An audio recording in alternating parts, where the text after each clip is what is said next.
Counting backwards from 5, 4, 3, 2.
If it's Tuesday, you know that can mean only one thing, and that one thing is we're going to spend some time together, let me adjust my camera, talking about the craft and business of making comics. And you know what? This is going to be a very useful show for you if you're an independent creator and you're trying to figure out ways that you could monetize your comics, or if you're like me, you have a tablet or like to read comics digitally, there is a lot of information coming your way. My name is Buddy Scalera. I am a world famous and beloved comic book writer, probably one of your top 300 or 400 favorite writers and everybody's favorite screenwriter, 3-time Emmy Award-winning writer, Mike "The Knife" Fasolo. Mike, how are you doing? I'm doing well, buddy. Doing well. And you are one of my top 3 writers. Top 3. Top 3. Top 3. I feel as if, did any of the people that were in 1 or 2 sleep at your house at any point? Because I have. Oh, that's true. You have.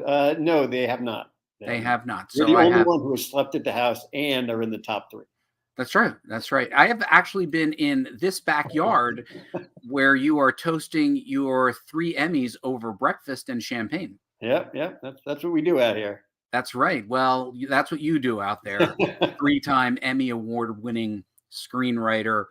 Mike, you know, one of the things that has become increasingly challenging for us as creators is the pandemic closed bookstores, closed comic shops. We still want to be able to support our local comic shop, and yet it gets harder and harder every year to get books. Oh, wait, there's Janet. She is going to be invisible behind there. As long as watch her duck down. There it is. She can't see us. We can't see her. Yeah, if she closes her eyes really tight,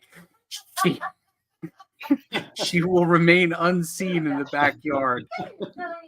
Yep, feel free to keep talking. Doesn't matter if we're live or not. Hi, Mike. Yeah, hi, Mike. She said hi. Hi, Janet. So you might notice, Mike, I'm wearing my Clark Kents today. I was a little confused as to who I was talking to, but I guessed since it was time for Comic Book Live, it was us. Yeah, I got a thing with the eye. I'm thinking about maybe plucking it out. Yeah, you only need one. I only need one. They'll call me Winky Scalera. So, Mike, tonight we're going to be talking about a company that has been making a lot of really exciting moves and has been doing things that give me hope as a creator and as a reader. It's called GlobalComix. We'll be unpacking that. And we have brought on Eric Tapper. Eric, welcome to the show. Hey, buddy. Mike, thank you for having me. Eric, you are dialing in from what part of the globe? I am in Brooklyn, New York, Crown Heights, to be specific. All right. Wow, that is awesome. And Eric, is there a central location for GlobalComix, or are you just wherever you happen to be? Yeah, that's a great question. To be in the pre-pandemic, which is kind of right around when we started, we were based in New York. And then after that, we ended up sort of breaking up into a couple different areas, and then we have been hiring all over. So we have contingencies in Norway now. We have London. Wait, Norway? Yes. How do you find somebody in Norway? Yeah, isn't there just snow and ice up there? Yeah. It's actually a beautiful country, as it turns out. But the Chris Carter, our founder and CEO, he is Norwegian, and he actually grew up in Norway. And so, and he ended up meeting his friend Alex, who was one of the original designers of GlobalComix, and then, after many years has come back on to head up our marketing. They just both happen to be Norwegian, and they met through a network, and that's why. So Alex is now back in Norway. Chris is in Chicago, and we got Texas. I think we have Nashville. Wow, you're really you're a virtual global. I mean, it definitely means the name. So, Eric, I have a question. When you meet a Norwegian and start a conversation, what do you use as an icebreaker? That's a great question. Well, first thing, Mike, Mike. I'm ready for Robot Chicken or you should have put that boo sound effects in the background. Hold on. Let me see if I can. wanted to give you an honest answer, but I don't know if what do you use for an icebreaker? Yes, exactly. There you go. Groaner. That was a groaner. But you know what, Eric? It's not a groaner. Having you on the show to talk about GlobalComix. I'm going to pull it up on the screen, and if you could, I would appreciate it if you were to hold on. Let me pull up. I was actually looking at things here on the site, and I'm going to pull up the homepage and share screen. Very complicated. Yes, Eric. I'm going to show you the comics I've been looking at. Can you see my screen? Very well. All right. Eric, this is GlobalComix. What exactly is GlobalComix? So GlobalComix, if I was going to put it in the simplest possible terms, it's a place where you can go and publish your comics, and it's a place where you can go and read all of those comics. Behind those words, there is a ton of stuff that would take many podcasts probably to give the proper time to. But basically, if you want to read a comic, you go to GlobalComix. We currently have over 45,000 books from creators in, I think, over 70 different countries now. We have, top North American publishers, like you have your Image, you have your Boom, and then you also have literally 4,000 plus indie creators from all over the world. So you're going to find your traditional comics, your web comics, your manga, your graphic novels, et cetera, et cetera. And then if you're a publisher or you're a creator, as I'm sure at least some, if not most of our listeners are tonight, this is a place where you can go and you can get your comic readable and distributed all over the world in pretty much minutes. And then as far as getting, the rest of your business hooked up, there's a lot of opportunities to do that. And I think what we're going to talk about a little bit today is specifically how to connect your crowdfunding efforts to GlobalComix, just because there's no way to nice. There's no way to. I don't know if Meshuggah, by the way, is from Norway, but I'm a huge fan of Meshuggah, which is like a very intense metal band. It's like the only metal I listen to. And Eric, a little known fact about Eric. He is indeed a musician, right? You have a musical background, Eric? Yeah, I was touring with an original band for about 10 years, fully indie. So while I actually didn't grow up with comics specifically, I come from a very indie creator scene. So one of the first things that really attracted me to GlobalComix and this whole idea was being able to take some bits and pieces of technology and make it just that much easier to get work out there. Just because when you're a creator, you're an entrepreneur, you are a business person, you're a marketing person, you have to do everything. And if we can use technology to just make a bunch of that stuff that much easier, take that much less time, so I can just help people focus on making the work that they love, I kind of feel like that works out for everybody. So as a musician on the indie scene, you were well prepared to have a career that you loved that made no money. Yeah, well, I heard an interview with Bill Withers once, and he said, nobody shows up in music or the arts by accident. So if you're here, there's probably a good reason. Well, Mike Fasolo, we did some research on Mike. Apparently, according to, what is it? Wiki Wealth or something, Mike, you are a multimillionaire. Yes, I'm worth at least $5 million. Was it 5? That's pretty good. At least we'll have to look up Eric, see if he's worth as many millions as you, Mike. Well, you'd be afraid of what you might find. By the way, if I look slightly distracted, I just got a new puppy who is currently upset that I'm not giving him all the attention that I could possibly muster. So I was As just he should be. eating a potted plant. I totally understand. And you know who needs some attention from the green room? Ma'am, see, there you go. Say hi, ma'am. Oh, All right, that's it. You're done. See, I just wanted to make sure she was paying attention.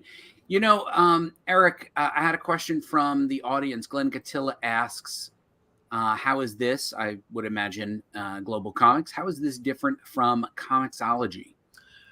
Yeah. So, I mean, there's the pure business answer and there's the philosophical answer, right? From a business perspective, we are a subscription-based business, and that's across the board. So anything that once you pay your, fee to get in, you can read pretty much everything. We have a lot of free stuff up there as well. The idea is based on the philosophy that you should be able to easily discover pretty much anything. And we are into making sure that not just the top players are getting seen, but making sure that you're going to discover all kinds of new and innovative storytelling from all over, the scene pretty much. I think that we also offer a lot of tools for creators that make it so that it's not just a dumb terminal where you put something up there and it happens and it's transactional and that's maybe that. But there's actually a whole community element involved as well, right? I mean, yes, there's like social things built into the app, which is in beta right now. But this pup is eating my hand. That's okay. You know what? It's fine. Nobody paid to watch this show, Eric. So the expectations are low. Yeah.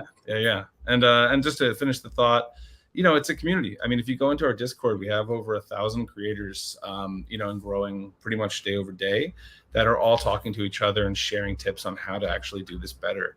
And, because of that and because of the education that we've had, that we've shared, on the site and then across our blog posts and all that we have seen multiple viral creators who have been doing this for almost a decade, who didn't have an audience before that, find their audience. Oh my gosh. So Eric, I was fascinated by the idea of your forums and your community. At Comic Book School, we gave it our best shot. We tried to build our own community. We built our own message boards. Incredibly difficult to get people to join a forum and show up. We are indeed on Facebook. It's a fine community. We don't own it. Obviously, it looks like you are working your community in a different way. Talk to me about your community and what they might find here in the community. Yeah. So, I mean, the community itself exists in a couple different places, right? You can, if you're on Twitter and you're, in the conversation, you'll see that there's a lot of people out there that are talking and sharing and, interacting with either the GlobalComix page or what have you. But then the community is really right now sort of focused in Discord. I mean, Discord has been an incredible place where we've connected with, quite literally over 1,000 people on a daily basis on everything from what are they working on, what kind of art is inspiring them, to like silly pictures of pets and memes and all the stuff that makes our day-to-day lives just a little bit sillier. And, so that's kind of where we mostly are finding it. But what we're starting to see, particularly with the app in beta right now on iOS and Android, it's available in those stores, by the way, if you want to check it out, is that there's going to be a lot of social, comments and ways to sort of start to cross-talk, in the middle of reading as well, and sort of leave your mark in that way. So I found that I found it on the App Store, the Apple App Store. Mm-hmm. So I guess you can take your collection with you. Is that what we're to understand? That is true. Yes, it's in beta. So there's a couple things that we're working on that we'll have for the official launch, which, will be coming soon. But I think, as you can see, even the early users are starting to rate us, and I think we're having a great time. We're collecting a ton of feedback on what's working and what we want to improve. And yeah, it's really, the response so far has been overwhelming and honestly very validating, because we've been, working on this now for, about 3 years. So to feel like it's come, we've talked to, many thousands of people at this point in various venues. And one of the main things was we love, the platform. We love everything on here for the creators, but we won't really We don't really know how to interact with the website as well as we do with an app, so we'll just wait for that. And now that it's finally starting to, to peak out, and we're watching people really take it on, it feels great. I bet. And Eric, so let's bring this back to me because no good conversation doesn't come back to me. I am a comic book creator and a hugely successful one. I mean, really, when you get down to it, legions of fans, you might say. Yeah, at least 5s of fans. By the way, I was reading my Archer and Armstrong. And some of this is free. I was like, hey, this is free. Cool. This is perfect. Yeah. Eric, this button here, right here, this button here, talk to me about publishing and then talk to me about crowdfunding. There is a whole group of creators, mostly me, who need a place to sell their digital comics and do this right here. How you get paid. Yep. Eric, the mic is all yours. Tell us what we're looking at. So, I mean, look, if you have comics that are ready to go, you can get them published in, like I said, minutes. If you click the publish, you'll create a user account, which will then, from there, you'll create a publisher page. You drag in your PDF, your CBZ, your PNGs, your zips, whatever you're using, right? And then you just put in the metadata to make sure that people know, what the story's about, and also so that our algorithm knows how to give, this comic to the right people at the right time.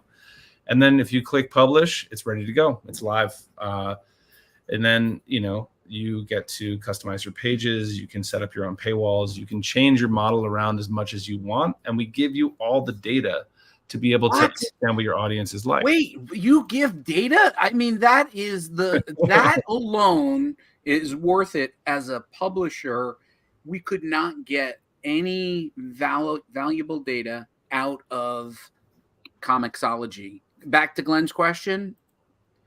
How is this different from Comixology? You know what you're selling. Yeah, Glenn, I hope I appreciate your patience, as I can be a little long-winded. So this is kind of a slow answer over many minutes and different questions. But by the way, I just want to point out one thing. That coming soon is wrong. Digital download sales are fully available. What? And in fact, that part is what makes digital fulfillment on GlobalComix. That was like the final piece that made it really work for our I noticed that you had the ability to download certain comics, and I was like, wait, I can download these? So yep, this is amazing. So like I said, while we are technically, a subscription based, in the sense that if you want to make money with your comics on GlobalComix, they either have to be free or behind a paywall. But then we added the option to make it so that you can sell PDFs as well. So you can make it so that people can download the PDF. They can, support creators in ways that allow them to price it the way that they want. I know that there's a lot of digital collectors out there that want to just have the asset on hand. There are some people that just want to be able to make sure that their favorite creators are getting paid well. So they get to set their own price for that as well, and then sell it as they wish. And what's really cool, by the way, just as a note to creators, is that we've noticed that there are some webcomic creators out here who are offering their work for free through our subscription side, but are selling PDFs nonetheless on the PDF side. So that's kind of a cool, more like webcomic, style creator that is being able to almost market their books through, our free distribution, and then sell, units that are PDFs to their people. By the way, this is insane. Go ahead. By the way, go ahead. Say something. I was just going to say, one of the most common questions that comes up is, how do you protect people? When they buy the download, they do actually get the file, and there's going to be a certificate page attached to the PDF. There's going to be metadata embedded in the PDF, and then there's also a proprietary color, color change, I guess you could say, that is not visible to the human eye. That it's a proprietary thing that we have that makes it so that we can easily identify where that book actually came from. And Eric, this is crazy. This is just insane. Mike, what do you think? This is pretty impressive. I'm looking to publish some comics right now. Dude, you could while we're talking, you could publish our whole library. Well, and Mike is probably signing up for an account and building a page right now. He's usually not that invested in the show when we're live. He's usually multitasking or doing something. Answering phones. Answering the phone. Eric, this is a great sounding program. What's the shoe drop? Tell me what creators need to know to get started. Is there a barrier to entry? Do you judge on some sort of criteria? Can Mike put up his XXX comics? So all great questions. The way that it works is a self-serve open platform. We use community moderation to make sure that nothing on there is, we basically go by community reports. Every now and again, we may catch something, as we're reading and using the platform ourselves as, anybody else would. We do abide by a content policy that is very available on the site itself. If you go to the bottom right under for publishers, on the footer there that you have, I think, is that a screen? Yeah. You'll see there's a content policy. You're not going to be able to read through it on here, but what you'll see is that Eric, start from the top. Just read it to me. Okay, so 7 years ago. No, so I think that would actually be shorter than our content policy, to be honest. But we just no hate speech, no denigration of living beings. I mean, there's some really basic stuff on there.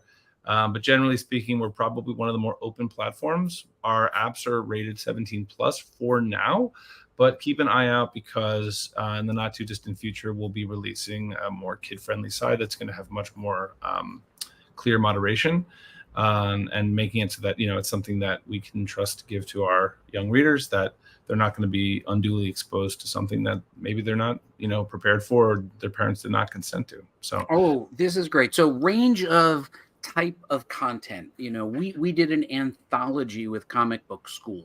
Would our anthology have a place on the GlobalComix platform? I mean, it would be an honor. For me or for you? Me. For you. Oh, for you. All right. Yes. Yeah. What about, we've seen quite a few of our creators do mixed media comics, that is short form prose mixed with comics, mixed with photography, almost like old style zines that Mike and I read in the 90s when we wore flannels and heavy boots and thought we were gonna try out for Pearl Jam. Yeah. So is the question, do zines like that have a place? Yeah.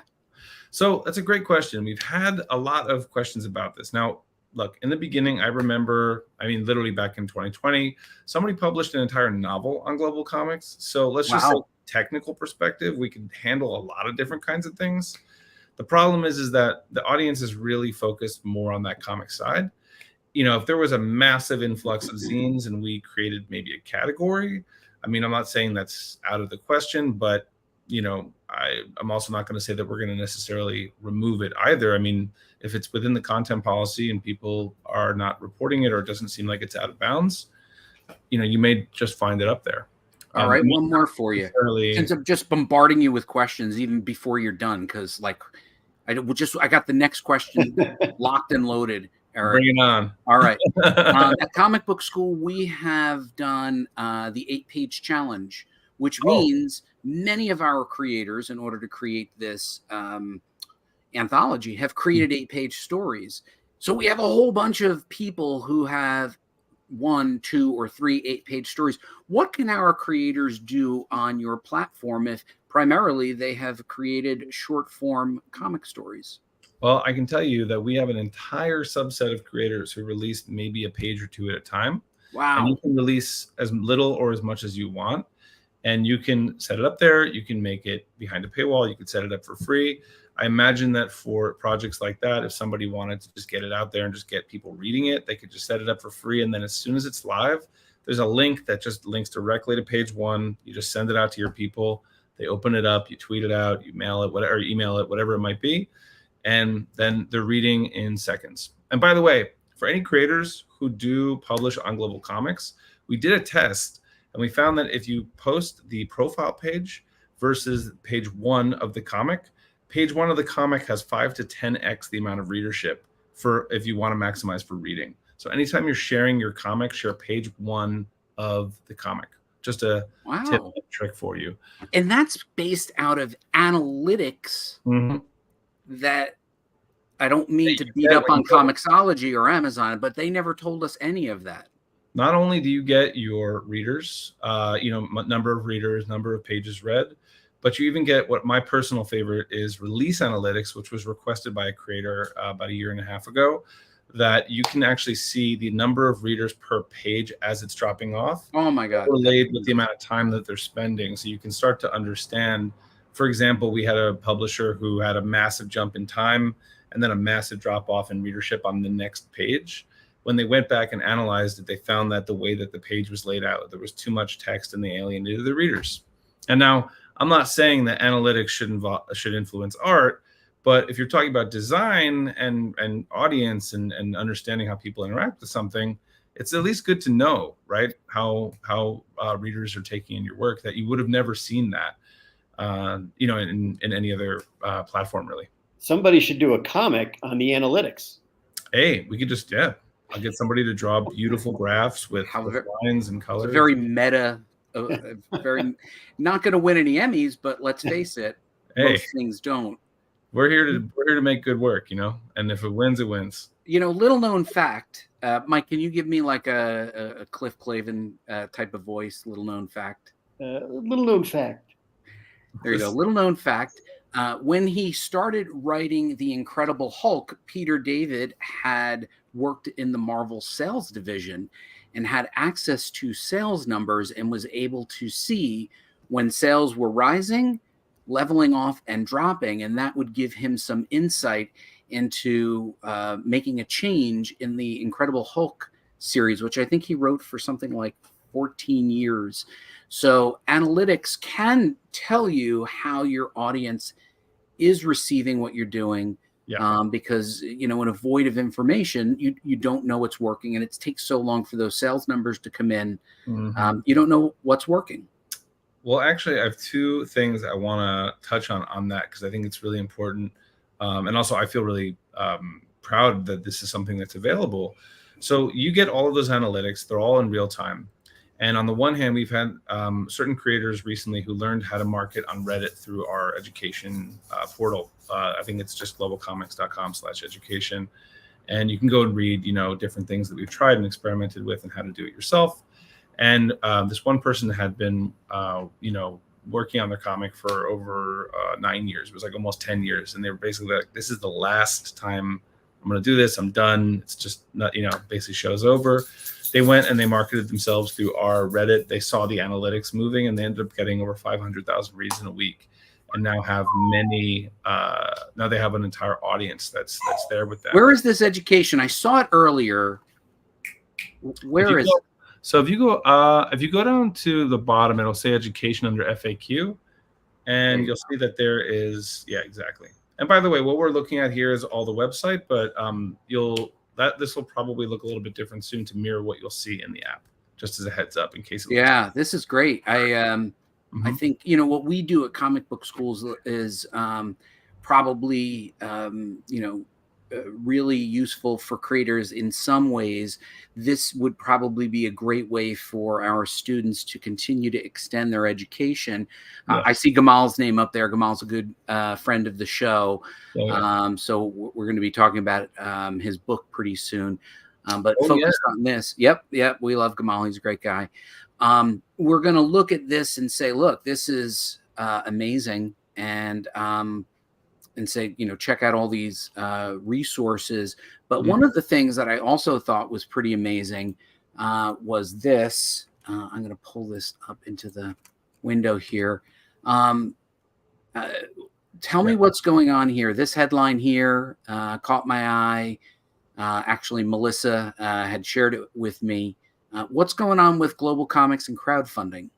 Yeah. So on GlobalComix, you are able to set up so that when you have a crowdfunding campaign live, you can plug that campaign's link into your comic so that you can drive people from a preview or a previous chapter of your comic directly into the campaign itself.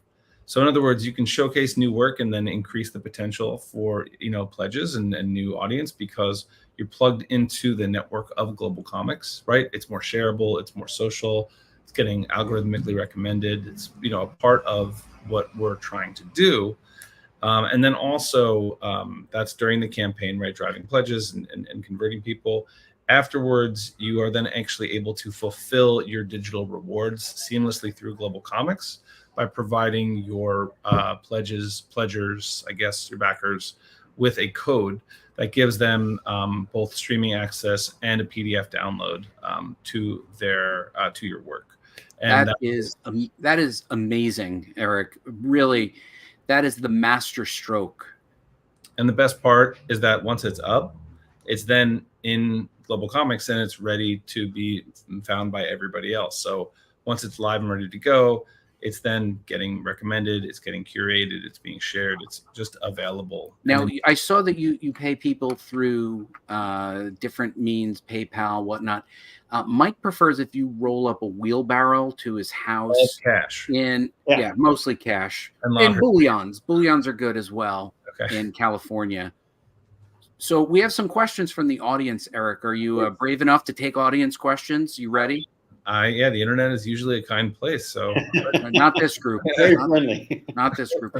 I'm not even sure what this means. Anthony Pierce asked, could you please educate the AMPTP about analytics transparency? That's a movie thing. It's the Producers Guild. Okay. Yeah. I mean, hey, look, if we can make a big enough splash, we can, hopefully people will follow suit. This stuff should be industry standard. How do you run a business if you don't know what your numbers are? They especially for the AMPTP, they want to keep the numbers to themselves so they don't have to pay out. Yeah, I mean, no, of course, everybody has the reasons, and I'm not that it's a sore spot, Mike. Yeah, everybody has their things going on. All I know is that we're just trying to live into our values, and if you're a creator and you're making comics, you will be able to understand what your audience is doing with us.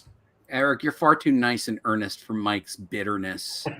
Mike walked out on the picket line with a sign that had what was your funny sign say on the picket line? It said overpaid CEO, underpaid writer. There you go. All right. Fair enough. Andy Siebert notes, interesting that analytics can influence and teach better page layout and storytelling techniques. Eric, thoughts? Yeah, so I actually have a funny example. So wonderful creator has this comic up, and I was doing a walkthrough with them on their analytics, and we had a similar thing where we noticed a massive spike in time, but then their readership continued. So it was like, okay, maybe this is a cool way to identify outperforming pages, interesting images, maybe a big splash page, something, right? And we went, and it was a big glowing piece of cat poop that a giant glowing cat had taken, and it was just a big old picture of that. And I was like, I guess the readers really loved that. And who are we going to argue? We have the data to prove it. 1,000 people were like, I'm going to spend 90 seconds on this page and just enjoy it. So who doesn't like glowing cat poop? Who doesn't like that? We have next question come in. The analytics could be so cool, just making a character who's trying to achieve better, and then the villain is the horribly laid out pages attacking him/her. Laugh, laugh, laugh. Mike, this is like that horror movie where you go, oh my God, she's calling from inside the house. Miriam, you're typing in the YouTubes, but you're actually here with us. But this is a good question. So, Eric, since Miriam is here, do you care to comment on Miriam's? Well, it's actually funny you mention that, because if you make this comic, I don't need to be necessarily credited or paid, but if you did want to license it to our friends over here, we also have licensing built into the platform. So if you wanted to do revenue share with Mike and Buddy on this comic, you can do that too. Miriam, you have more than just a comic. Miriam, you wanted to ask Eric, what do you want to publish? You have something specific you want to publish. Do you want to say it on the show or say it later backstage? With the shark bites? Yeah, the coloring and. Oh, the coloring. Oh, I had a question about coloring books and children books when it comes to the revenue side. Like, if you're an illustrator, like I do illustration. So what does crowdfunding do for the illustrator when they're like, I guess, a work for hire? That's a great question. So that would end up falling into whatever your agreement is with the person that is, like, I guess technically owning the project. If there's revenue share that you have, I mean, hopefully what we can see with our tools is, everybody's campaigns start to get more and more attention and more money. But in terms of how they directly support the artists that are involved, that are work for hire, at this moment, there isn't a direct way through the crowdfunding tools. However, we do currently have a beta on the site that we're kind of playing with called the Talent Marketplace. It has been really properly tweaked and tuned to really share out broadly. But we started running some tests last year just to see what that would look like. And we do know that there's a lot of demand. So in terms of serving creators of all kinds, definitely on our roadmap, just not quite there yet. Well, thank you for your question, Marianne. We have a round of applause for Marianne. All right, there you go. We'll put her back in the green room. She is part of our community, a designer, marketer, illustrator. She does all the things, and she heard about GlobalComix and wanted to join us tonight because she had some questions. Eric, more questions are coming in. We usually don't get this many questions. Hey, bring them on, y'all. This is fun. Ignore us.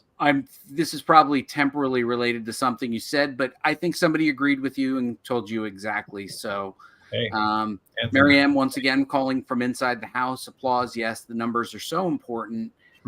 Glenn Gatilla says, cat-based scatological crowd, totally a selling point.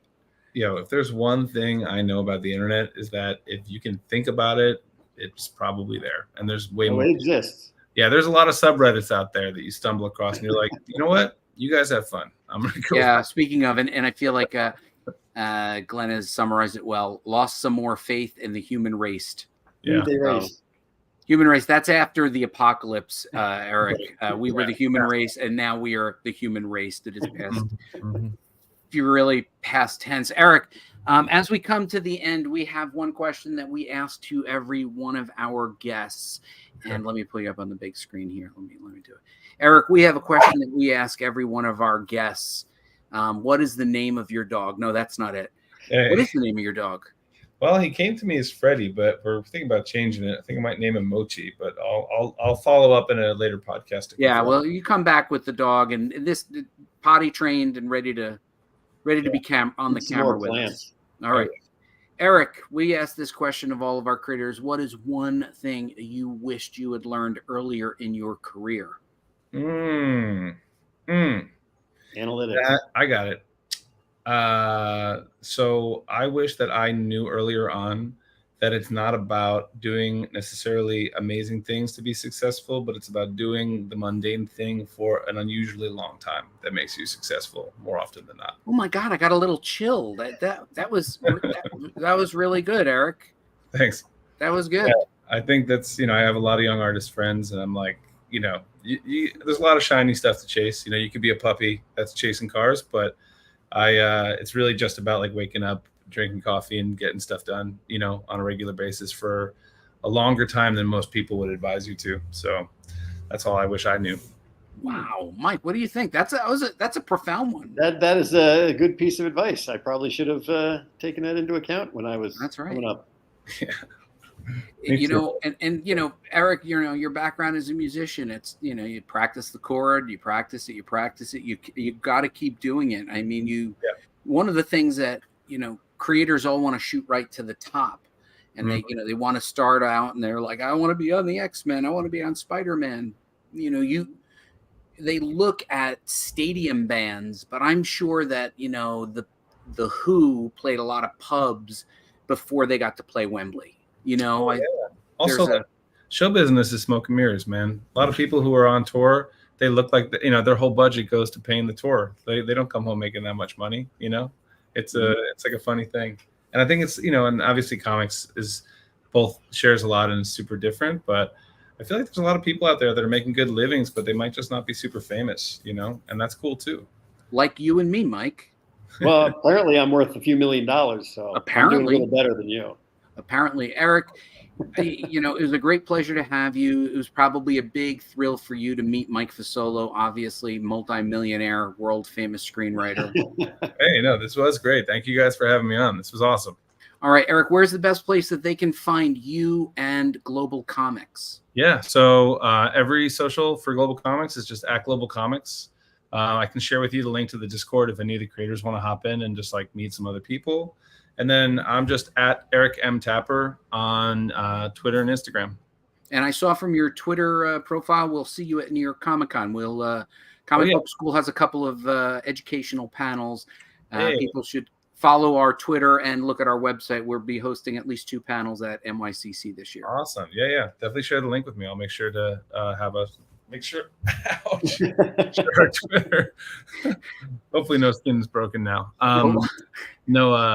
We'll make sure to get our Twitter on that as well.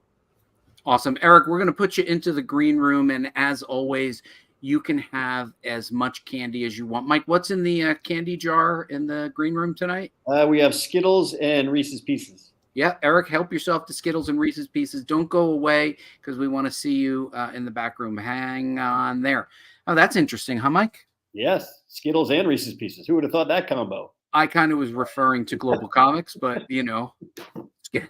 Skittles and Reese's Pieces.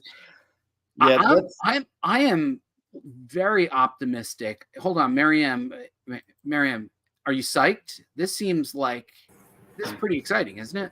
Yeah, it seems a lot of programming went into what they're developing, or so. Like, that's a lot to do, to track and embed into a PDF. That's impressive. Mariam, I was referring to the fact that maybe we can make some cold hard cash on our comics. Oh yeah, that too. Yeah. I mean, everybody has my phone number. Let's get it. I have Eric. Hold on, let's see. Eric, you're guaranteeing me sales, right? Sure. There you go. You heard it from Eric. There you go. Before he changes his mind. There you go. There you go. All right. I think seriously, Mike, there's this void that was left open from Comixology. And, we have to be able to buy more Skittles for our guests. Yep. I think there's a void left open from Comixology, and I think that there is a need in the marketplace for a well-run digital platform. I do know that there are other digital platforms. It's not to say that they are not well-run. I'm just not as familiar with them. The hook for me was they were building in Kickstarter and other crowdfunding options. They were very clear and transparent about their percentages. And I am excited because I feel like our community, many of them who've made 8-page comics already, now have a pathway to be able to say, okay, I'm going to make another 8-page comic. What do I do with it? This could be a pathway for them to build an audience. This is very impressive. I definitely will go and take a look at this to see what I want to publish. Maybe we can publish something, Bud. Yeah, maybe we've got a lot in the can, Mike. Hold on, let's just pull it up real quick. This is the thingamajiggy. It's called GlobalComix. We just talked to Eric Tapper. Mike, we'll be back again next week with more of the awesomeness that people have come to expect. And we will see you same time, 8 p.m. Eastern Standard Time. We'll be talking, if possible, about a topic that I think is really interesting, which is mainstream talent and creators who are turning to make comic books as a form of telling stories. So look for that next week. We'll see you guys all next week. Thanks again.